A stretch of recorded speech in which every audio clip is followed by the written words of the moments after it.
If your Westinghouse TV will not turn on, don't worry. In this video, I'm going to walk you through several simple fixes that can help bring your TV back to life.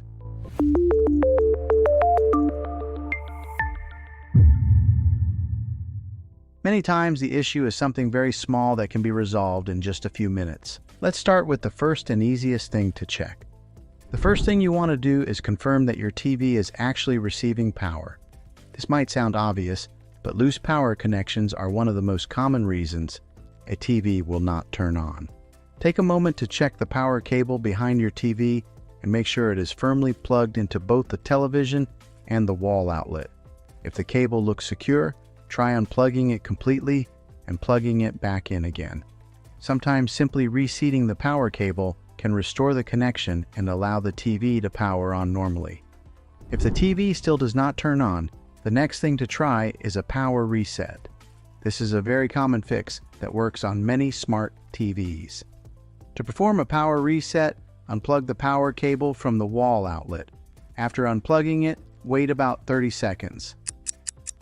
While the TV is unplugged, press and hold the power button on the TV itself for about 10 seconds. This helps drain any remaining power that may still be stored inside the TV. After that, plug the TV back into the wall outlet and try turning it on again. In many cases, this simple reset will solve the issue.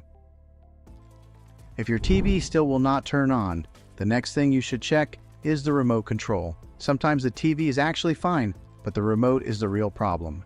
Try replacing the batteries in your remote and then attempt to power on the TV again.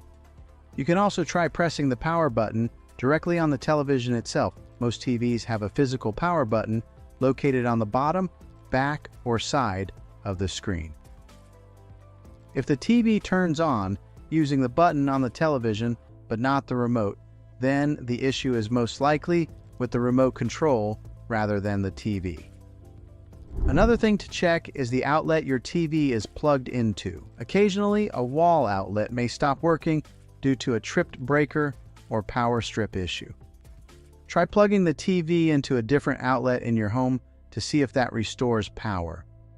If your TV shows a small standby light but still will not power on, that could indicate the TV is receiving power but is stuck in a frozen state. Performing the power reset we mentioned earlier often resolves this type of problem. If none of these steps solve the problem, there may be a deeper hardware issue inside the television that requires professional repair. However, in most situations, one of the simple fixes we covered in this video will get your TV working again. If this video helped you fix your smart TV, consider subscribing to the channel for more helpful tech tips and troubleshooting guides. And if you know someone else who's having trouble with their TV, feel free to share this video with them as well. Thanks for watching.